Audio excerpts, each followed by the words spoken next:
PMC Hindi से जुड़े latest updates पाने के लिए हमें सोशल मीडिया पर फॉलो करें।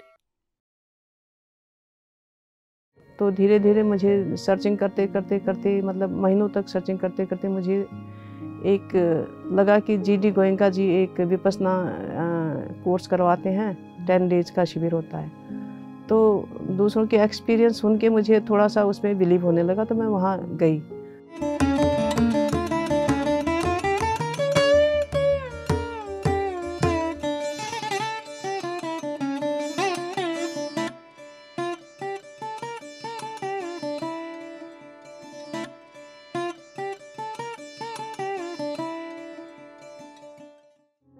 मेरा नाम सावित्री पांगती है और सभी पीएमसी दर्शकों को मेरा नमस्कार। मैं 2016 से जब मुझे पैरालाइज अटैक हुआ था स्ट्रोक की वजह से, तो मेरा पूरा लेफ़्ट साइड पैरालाइज हो चुका था और 1 हफ्ते तक मुझे ऑब्जर्वेशन में रखा गया था। उसके बाद जब मैं घर आई तो मैं अपने किसी भी काम करने में समर्थ नहीं थी। मैं पैरालाइज हो चुकी थी, ना मैं ठीक से बोल पाती थी और ना ही मैं कुछ ठीक से खा पाती थी और ना मैं अपना सारा कुछ भी काम कर पाती थी। मैं टोटली डिपेंडेंट हो गई थी अपने हस्बैंड के ऊपर। तो ऐसे ही ज़िंदगी चल रही थी। तो मुझे लगा कि ये ज़िंदगी तो ज़िंदगी नहीं है जीने के लिए, ऐसे तो मुझे दूसरों के ऊपर कब तक मैं निर्भर रहूँगी। तो मुझे सबसे पहले मुझे अंदर से ही आया कि मुझे तो कम से कम जीने के लिए ऐसा होना चाहिए कि मैं कम से कम अपना काम स्वयं कर सकूं। तो इस संकल्प से मैं आई और मैं फिर थोड़ा अपना धीरे धीरे ठीक होने लगी। ठीक मतलब अपना धीरे धीरे अपना नित्य कार्य करने में थोड़ी समर्थ होने लगी। लेकिन मैं पूरी तरह से ठीक नहीं थी और मेरे हस्बैंड मुझे सपोर्ट बहुत किया, उन्होंने, मेरे परिवार ने भी बहुत सपोर्ट किया और मैं 3 महीने बाद मैं अपने जॉब में वापस गई। तो ऐसे ही चल रहा था, हॉस्पिटल के चक्कर भी लग रहे थे, फिजियोथेरेपी भी चल रहा था। तो 1 साल तक मेरे हस्बैंड ने मेरी बहुत केयर करी। उसके बाद अचानक वो बॉडी वैकेट कर लिया उन्होंने। तो मेरी ज़िंदगी में बहुत ही ज़्यादा बड़ा चैलेंज आ गया और मुझे जो कंप्लेंट थी मेरी और भी ज़्यादा बढ़ गई कि मेरे साथ ऐसा क्यों हुआ। तो धीरे धीरे मुझे लगा कि ऐसी ज़िंदगी से मुझे मर जाना ही अच्छा है, क्यों ऐसा ज़िंदा रहूँ मैं। तो फिर मुझे लगा कि डिप्रेशन में भी मैं आने लग गई थी। तो मुझे लगा कि ऐसी ज़िंदगी मुझे जीना नहीं है, मुझे कुछ तो करना ही होगा। तो मुझे लगा कि क्यों इंसान जाता है, क्यों जन्म लेता है, क्यों मरता है। इस जीवन और मृत्यु के सच को जानने के लिए मैं यूट्यूब में देखने लगी, मतलब बुक पढ़ने लगी। तो धीरे धीरे मुझे थोड़ा पता चल गया कि एक सोल के साथ क्या होता है धरती से जाने के बाद। तो एक बुक है एक अनीता मूरजानी का कि मृत्यु के बाद भी जीवन है। उस बुक ने मुझे बहुत ट्रांसफॉर्मेट किया। तो पर मैं शांत तो नहीं थी, अपने दुख में दुखी थी, डूबी हुई थी। फिर मुझे लगा कि अपने दुख को कम करने के लिए, अपने आप को शांत करने के लिए मुझे कुछ स्पिरिचुअल पाथ में जाना चाहिए। मुझे लगा कि मुझे कुछ मेडिटेशन करना चाहिए जिससे मैं शांत हो सकूं। तो धीरे धीरे मैंने सर्च करना शुरू किया फिर से कि कौन सा मेडिटेशन, क्योंकि मेडिटेशन के बारे में मुझे ज़्यादा पता नहीं था। तो धीरे धीरे मुझे सर्चिंग करते करते करते मतलब महीनों तक सर्चिंग करते करते मुझे एक लगा कि जीडी गोयनका जी एक विपस्सना कोर्स करवाते हैं, 10 डेज का शिविर होता है। तो दूसरों के एक्सपीरियंस सुन के मुझे थोड़ा सा उसमें बिलीव होने लगा, तो मैं वहाँ गई। 2 शिविर मैंने किया। 2018 अक्टूबर से मैंने एक शिविर शुरू किया और 2019 मई में मैंने दूसरा शिविर किया। वहाँ से शिविर से आने के बाद मेरा रूटीन सेट नहीं हो पा रहा था कि रोज़ का ध्यान नहीं हो पा रहा था। तो कभी हुआ कभी नहीं हुआ, ऐसे ही चल रहा था। तो जॉब भी कर ही रही थी। तो अचानक एक दिन मेरी स्टाफ है पारुल गुप्ता, उसने कहा कि हम भी पीएमसी से जुड़े हैं, पीएसएसएम से जुड़े हैं, वहाँ हम आनापानासती ध्यान करते हैं। तो एक दिन सफदरजंग इनक्लेव में उन्होंने कहा कि वहाँ पिरामिड है, हम उस सेंटर में जाके ध्यान करते हैं। तो मैंने कहा एक दिन मुझे भी लेके जाओ, मैं भी चलती हूँ। तो मैं पारुल गुप्ता के साथ वसंता मैम के परिनिर्वाणा सेंटर में आई और आधा घंटा 20 मिनट मैंने ध्यान किया। तो मुझे बहुत अच्छा लगा। फिर मैं वापस आई तो मेरा ध्यान जो है रूटीन बनने लग गया धीरे धीरे, और धीरे धीरे रूटीन बनने लग गया। मुझे बहुत अच्छा लगा कि इसमें तो कुछ भी करना नहीं है, खाली आँख बंद करके बैठना है, हाथ क्रॉस करना है, पाँव क्रॉस करना है और ध्यान हो रहा है कि कोई भी सेंसेशन आ रहा है या जा रहा है, कुछ भी उसमें ज़्यादा दिमाग लगाने की ज़रूरत नहीं है। जो हो रहा है वो होने देना है और ध्यान करते रहना है। तो ये ध्यान करने का सबसे आसान तरीका मुझे लगा, तो मैं इसमें टिक गई और मैं करती रही। उसके बाद मेरा हमेशा जो है पीएमसी हिंदी यूट्यूब से मैं वीडियो देखती रहती थी। मैंने बहुत सारे लोगों के आत्मा की यात्रा सुनी, ध्यान के अनुभव सुने। तो धीरे धीरे मेरे अंदर भी लगा कि नहीं, मुझे इसी पाथ में चलना है और अपने आप को मतलब स्पिरिचुअलिटी आगे बढ़ाना है। करते करते ध्यान हो ही रहा था। तो 2021 में एक दिन जब ध्यान महाकुंभ होने वाला था हरिद्वार में, तो मेरी बड़ी इच्छा हुई कि मैं भी ध्यान महाकुंभ में जाके आऊँ। तो मैंने सब पता कर लिया था कि बुक है, होटल है। तो मैंने फिर अपने बच्चों की मदद मांगी कि मुझे होटल बुक करना है, ऑनलाइन पैसे जमा करने हैं, मुझे ऑनलाइन ट्रांजैक्शन ज़्यादा आता नहीं है। तो बच्चों ने एकदम मना कर दिया कि कोरोना है और कैसे आप जाओगे, ऐसे हम आपको अलाउ नहीं करेंगे।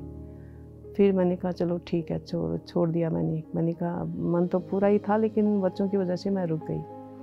उसके बाद जब पत्री जी आए हुए थे, तो जब उनका वापस दिल्ली आने का समय हुआ, तो मैंने एक दिन शास्त्री जी को फ़ोन किया कि पत्री जी मिलेंगे। तो उन्होंने कहा पत्री जी हैं तो आपको मिलना है तो जल्दी आ जाओ। मैं तुरंत आई सब दिन के लिए, बहुत पत्री जी से भी मिली। और वहीं पर पहली बार शास्त्री जी से मुझे मेरे मन में, उसके बाद 2021 में मैं रिटायर होने वाली थी जून में अपने जॉब से। तो कुछ 6 महीने पहले से मेरे अंदर से कुछ आ रहा था कि मुझे कुछ करना चाहिए, कुछ करना चाहिए, क्या करें। तो मेरा कुछ सोल प्लान क्या है। तो सोचते सोचते मुझे ऐसा लगा एक दिन कि मेरा सोल प्लान है, अब आगे मुझे ध्यान कंटिन्यू करना है, मुझे स्पिरिचुअल में आगे बढ़ना है। तो क्यों ना मैं अपने स्टेट में जाकर एक छोटा सा घर बना के पिरामिड सेंटर बनाऊं, ताकि बाकी का मतलब आगे का जीवन में ध्यान करते हुए और दूसरों को सिखाते हुए गुजारूं। तो ये थॉट मेरे दिल में आया और मैंने सबसे पहले शास्त्री जी को इस विचार के बारे में बात करी। तो उन्होंने बहुत पॉजिटिव हो गए, मुझे बहुत सपोर्ट किया कि कहा कि आपने सोचा है तो ज़रूर होगा। तो मुझे फिर उम्मीद और बढ़ी कि चलो हो सकता है। तब तक मुझे कुछ पता नहीं था कि कैसे बनेगा पिरामिड, क्या बनेगा। तो धीरे धीरे मेरे मन में एक तीव्र इच्छा धीरे धीरे बलवती होती गई कि मुझे ध्यान तो करना ही है और पिरामिड भी बनाना ही है। क्योंकि मेरे 3 बच्चे हैं, 2 लड़कियां और 1 लड़का। तीनों बच्चे सेटल हैं अब, तीनों की शादियां हो चुकी थी टाइम से और वो उनके अपने आगे परिवार भी आगे बढ़ गया है। तो मेरा कोई उत्तरदायी रहा बचा नहीं था बच्चों के लिए। तो फिर मुझे लगा कि ये समय बहुत अच्छा है कि मैं अपना पैसा है या अपना समय है अब अपने आप को या ध्यान प्रचार में या अपने स्पिरिचुअल ग्रोथ में लगाऊं। तो ये विचार मन में आया और धीरे धीरे बलवती होती गई। तो करते करते धीरे धीरे उस वक्त मेरे पास हल्द्वानी में प्लॉट भी नहीं था कि प्लॉट भी लेना है, फिर मकान बनाना है, फिर मकान के रूफटॉप में पिरामिड बनाना है। तो फिर धीरे धीरे क्या हुआ कि धीरे धीरे समय ऐसा आता गया और मतलब यूनिवर्स का सपोर्ट ऐसा मिलता गया कि मुझे धीरे धीरे प्लॉट की क्लैरिटी भी होने लग गई। प्लॉट मिल गया और फिर मेरा जो है शुरू हो चुका आगे का कारोबार कि मुझे वहाँ जाना है और रजिस्ट्री करवानी है। और प्लॉट की रजिस्ट्री करवा के वो भी अपने आप हो ही गया, बच्चों ने मदद करी और प्लॉट रजिस्टर हो गया। उसके बाद फिर मकान बनाने की शुरू हो गई। 2022 मई से मैंने ये शुरू करी और मैं 2021 से ही ये थॉट रख रही थी कि 2022 तक मेरा पिरामिड तैयार हो रहा है, मेरा मकान भी तैयार हो रहा है हल्द्वानी में, उत्तराखंड में। तो धीरे धीरे वो जो है एक संकल्प था रखा हुआ, वो धीरे धीरे अपने आप ही होने लग गया। वो काम यूनिवर्स की तरफ से हर चीज़ में मुझे कुछ परेशानी भी नहीं आई और वो काम मेरा पूरा हो गया। मकान भी बनने लगा और सब कुछ चल रहा था। और मेरे बहुत अच्छे pyramid master, senior pyramid master एक किशोर जी हैं, उनसे कांटेक्ट किया और वो पिरामिड उन्होंने कहा कि ठीक है। तो वो आए, हल्द्वानी आए और उन्होंने पिरामिड बनाना शुरू कर दिया। तो करते करते अब वो 2022 के दिसंबर में वो काम पूरा हो चुका है और अब जो है 2023 के जनवरी 5 को हम पिरामिड का उद्घाटन करने वाले हैं, इनॉग्रेशन करने वाले हैं। और ये इस तरह की मेरी जर्नी रही है। जब मैं पैरालाइज हो चुकी थी तो मुझे मैं डिप्रेशन की शिकार होने लगी थी। मुझे बहुत कंप्लेन मोड में मैं आ चुकी थी। मैं हमेशा अपने हस्बैंड को कहती थी कि मेरे साथ ही ऐसा क्यों हुआ, कि मुझे ज़िंदा ही क्यों रहना है ऐसी शरीर के साथ, या तो मैं अच्छी रहूं या फिर मैं मर जाऊं, मुझे ऐसी आधी अधूरी ज़िंदगी नहीं जीनी है। लेकिन उन्होंने काफ़ी इमोशनली सपोर्ट किया और उन्होंने कहा कि नहीं, ज़िंदा हो, अच्छा है, मतलब ये तो लगा ही रहता है ज़िंदगी में, दुख सुख तो लगा ही रहता है। लेकिन मैं हमेशा से अंदर से यही सोचती रहती थी कि मुझे मतलब स्ट्रोक ही क्यों आया, मैं पैरालाइज ही क्यों हुई, हार्ट अटैक होके मेरी डेथ क्यों नहीं हो गई। तो धीरे धीरे मैं डिप्रेशन में भी आने लगी थी। उसके बाद जब हस्बैंड ने बॉडी वैकेट किया तो मेरी लाइफ में और भी चैलेंज आने लग गया। तो मैं बहुत परेशान रही। मैं बात में अपने बच्चों को फ़ोन करती थी। मैं ख़ासकर मैं अपनी बेटी को फ़ोन करती थी कि मुझे बिल्कुल भी अच्छा नहीं लग रहा है, मुझे दिन भर रोना ही आ रहा है। तो मेरी बेटी मुझे बहुत सपोर्ट देती थी, मोरली बहुत सपोर्ट देती थी वो। लेकिन जैसे जैसे मेरा ध्यान बढ़ता गया वैसे वैसे जो है मैं डिप्रेशन से धीरे धीरे नीचे, मतलब डिप्रेशन से मैं वापस नॉर्मल होती गई। और धीरे धीरे मेरा मन जो है बहुत शांत होने लगा। जो मन की उथल पुथल थी वो धीरे धीरे धीरे सेटल होने लग गया और मैं बहुत शांत होने लग गई। तो धीरे धीरे वो शांति, मुझे सबसे ज़्यादा मुझे फ़ायदा ये हुआ कि मुझे बहुत शांति मुझे ध्यान के बाद मिली है। मैंने लाइफ से मतलब जो मैंने एक्सेप्ट कर लिया, अपनी जो चैलेंजेस को मैंने एक्सेप्ट किया। जब मैंने अपनी चैलेंजेस को एक्सेप्ट किया तब मुझे ज़िंदगी में बहुत शांति आई। और शास्त्री जी से जब मैं मिली तो उन्होंने बहुत ही प्यार से बात किया। उन्होंने कहा कि आप अगर एक पिरामिड बनाने के लिए सोच रहे हैं तो ये तो आपका बन गया, आपको कोई चिंता करने की ज़रूरत नहीं है, वो पिरामिड आपका बन चुका, ये समझ लो। तो फिर मैं पत्री जी से मिली। पत्री जी से मैं पहली बार मिल रही थी। तो पत्री जी से मिलने का इतना ऐसा अनुभव था कि मैं बात तो बिल्कुल नहीं कर पाई, क्योंकि मैं अब समझ में नहीं आ रहा था कि मैं क्या बात करूं। लेकिन उनकी एक ऊर्जा जो है अपनी ओर मुझे खींच रही थी। ऐसा लग रहा था कि पूरा सर से एक वैक्यूम सा उनकी तरफ खींचा जा रहा था। तो बहुत ही, उससे पहले भी मैंने पत्री जी का सेशन अटेंड किया था दिल्ली में। सबसे पहले मैंने 2019 में अटेंड किया था। आंध्रा ऑडिटोरियम में मैंने पत्री जी का सेशन अटेंड किया था। तभी से मुझे लगा था कि गुरु हो तो ऐसे, मतलब कोई भी, मतलब बहुत ही फ्रेंडली, वो उनका व्यवहार मुझे बहुत ही अच्छा लगा। और मुझे लगा कि इनके साथ ही मुझे अब आगे रहना है। तो वो दिन था और आज का दिन है। तो मैं पीएमसी हिंदी, और मेरा जो सोच विचार है, जो मैं देखती हूँ, मैं टीवी में भी देखती हूँ तो पीएमसी हिंदी ही देखती हूँ। तो पीएमसी हिंदी देख के मुझे बहुत ही पॉजिटिव मतलब ऊर्जा आती है। और मेरा जो है आगे का जो मकसद है वो और भी ज़्यादा प्रगाढ़ हो जाता है कि मुझे यही करना है, ध्यान में ही आगे बढ़ना है। जब मैं ध्यान में आई तो सबसे पहले मुझे लगा कि मैं पहले नॉन वेजिटेरियन थी, मैं मांसाहार थी। तो उसके बाद मुझे लगा कि मुझे वेजिटेरियन बनना चाहिए और फिर मैंने सब कुछ छोड़ दिया। मैं एकदम ही वेजिटेरियन हो गई। मतलब वेजिटेरियन के पीछे एक लॉजिक मुझे समझ में आ गया कि जैसे पत्री जी कहते हैं कि आप जो है, जब आप किसी को जीवन नहीं दे सकते हो तो मारने का भी आपका कोई हक नहीं है। वो लॉजिक मुझे सबसे अच्छा लगा। और मुझे दूसरा ये लगा कि हम मांसाहार कर रहे हैं तो इसका मतलब हम हिंसा कर रहे हैं, यानी कि निर्जीव जीव जंतु को मारने में हमारा भी उतना ही हाथ है। तो ये पाप का भागीदार मुझे नहीं बनना है और मुझे ये सब मैंने छोड़ दिया। और वो सबसे पहला ट्रांसफॉर्मेशन मेरा यही था कि मैं मांसाहार से शाकाहार बन गई। जब मुझे स्ट्रोक हुआ था तो डॉक्टर ने मुझे कह दिया था कि अब आपको ज़िंदगी भर दवाइयों के सहारे जिंदा रहना है। मतलब ब्लड प्रेशर की दवाई मैं खाती थी और ब्लड थिनर की दवाई मैं खाती थी, मसल्स रिलीज़ की दवाई मैं खाती थी, और कोलेस्ट्रॉल की दवाई 4-5 दवाइयाँ थी मेरी जो मैं रूटीनली खाती थी सुबह शाम। तो 2019 के बाद, 19 दिसंबर के बाद मुझे लगा कि तब तक मैं ध्यान से शांत हो चुकी थी। तो मुझे लगा कि अब दवाई मुझे खाने की ज़रूरत ही नहीं है। ब्लड प्रेशर मेरा वैसे ही शांत है। मैंने थोड़ा अपना खान पान में बदलाव किया और ध्यान किया तो धीरे धीरे मुझे अंदर से लगा कि मुझे अब दवाइयाँ खाने की ज़रूरत नहीं है। तो आज तक मैं अब अपनी एज ए स्ट्रोक पेशेंट मैं कोई भी दवाई नहीं खाती हूँ और मैं बिल्कुल फिट हूँ, ठीक लगता है मुझे, कुछ भी ऐसा नहीं लगता कि मुझे कोई परेशानी है या मुझे मेरा ब्लड प्रेशर हाई हो रहा है। बिल्कुल ठीक रहती हूँ, ध्यान से ही मेरा ये सब ठीक हो चुका है अब तक।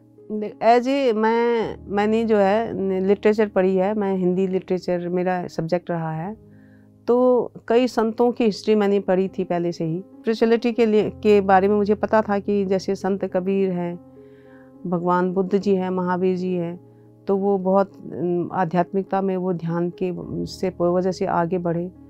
तो ध्यान के बारे में मुझे थोड़ा पहले से भी नॉलेज था, लेकिन अब मुझे ऐसा हो गया कि जब से पत्री जी ने कहा, हमारे गुरु जी ने कहा कि जब एक बुद्ध बने और एक कबीर बने, तो हम क्यों नहीं बन सकते हैं कबीर जैसे, बुद्ध जैसे। एक भगवान कृष्ण भगवान तक पहुंच गए अपनी ध्यान साधना से, एक भगवान राम एक भगवान तक पहुंच गए, तो हम क्यों नहीं पहुंच सकते। वही सामर्थ्य हम सब में है, मतलब हर एक मानव में एक जैसा सामर्थ्य है, यानी कि हम भी उतना ही आगे बढ़ सकते हैं अगर हम भी साधना करें तो ये बात मुझे बहुत ही अच्छी लगी और फिर मैंने उस बात को एक पकड़ लिया।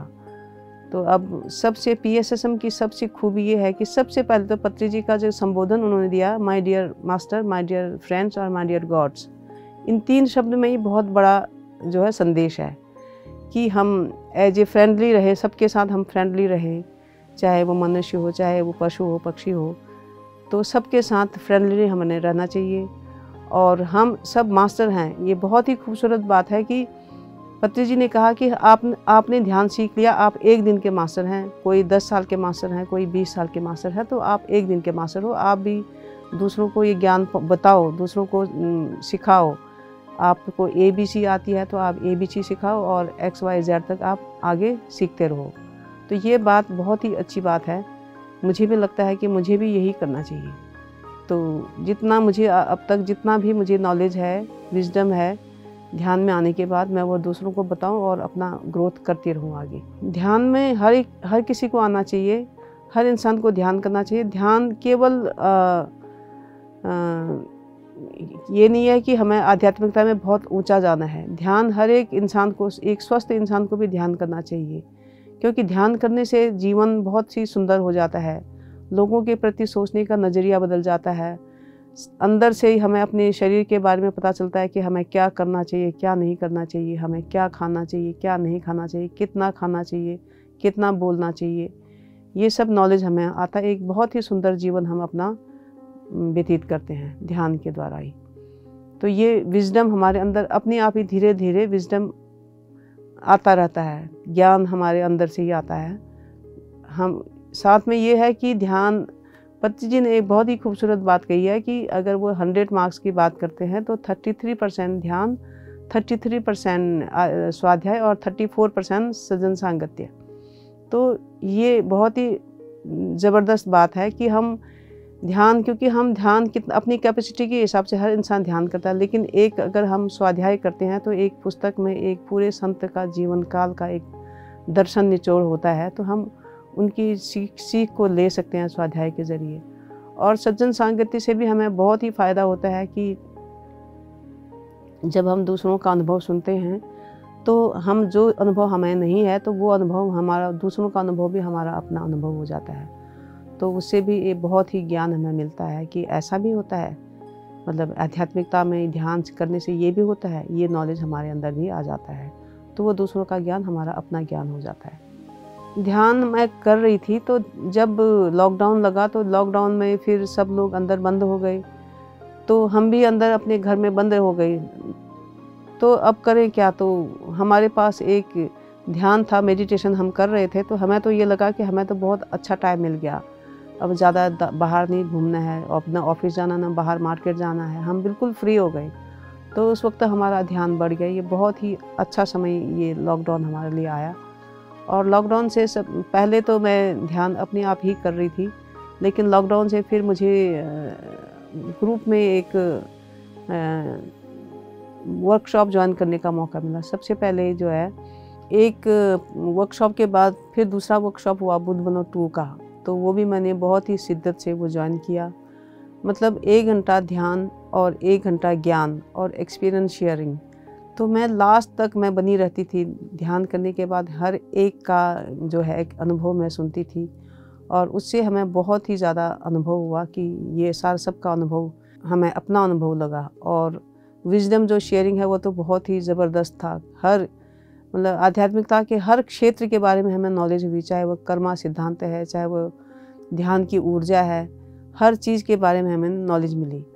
तो वो दिन था और आज का दिन है। हम तब से ऑनलाइन से जुड़े हुए हैं। उसके बाद दीप्ति मैडम का इनर जर्नी, JTTP और न्यू एनर्जी, इस तरह के कई वर्कशॉप चलते हैं और हम तब से वही वर्कशॉप में ज्वाइन हूँ और अभी भी मैं दीप्ति मैडम के साथ जुड़ी हुई हूँ और ऑनलाइन सेशन तो चल ही रहा है।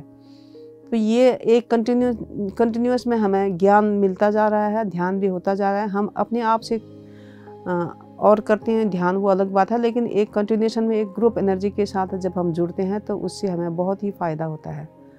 तो ये बहुत ही फ़ायदा है। मैं PMC दर्शकों से ये अनुरोध करना चाहूँगी कि आप भी किसी न किसी ऑनलाइन सेशन से जुड़िए।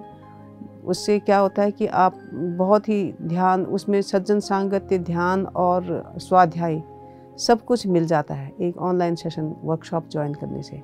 आज के दिन मैं ये समझती हूँ कि ध्यान में आने के लिए सबसे पहले मेरे जीवन की जो चैलेंजेस है, जो मुझे stroke patient as a stroke हुआ 2016 में, तो उस परिस्थिति को भी मैं बहुत धन्यवाद देना चाहती हूँ, क्योंकि वो परिस्थिति ही मुझे अपने आप को मोड़ने के लिए एक बहुत बड़ा काम किया उन्होंने। मुझे पता चला कि मेरा सोल जो कांटेक्ट हुआ था, जो मैंने सोल प्लान किया था अपने इस लाइफ के लिए, तो उस सब में ये इंक्लूड था। मैंने अपने ही लाइफ में, अपने ही जीवन के बारे में ये लिखा था। और मेरे हस्बैंड का मुझे इस मतलब अपनी ज़िंदगी के 55वें साल में छोड़ के जाना और मेरा मतलब पैरालाइज हो जाना, ये जो दो बहुत ज़बरदस्त जो मेरे जीवन में जो चैलेंजेस आए, मैं उन दोनों ही चैलेंज को बहुत ही धन्यवाद देती हूँ आज के दिन। और क्योंकि उसकी वजह से मुझे अपने आप की तरफ मुड़ने का एक विजडम आया कि मुझे अब अपने आप की तरफ मुड़ना है, मुझे ध्यान करना है, मुझे आध्यात्मिकता में आगे बढ़ना है। Thank you so much.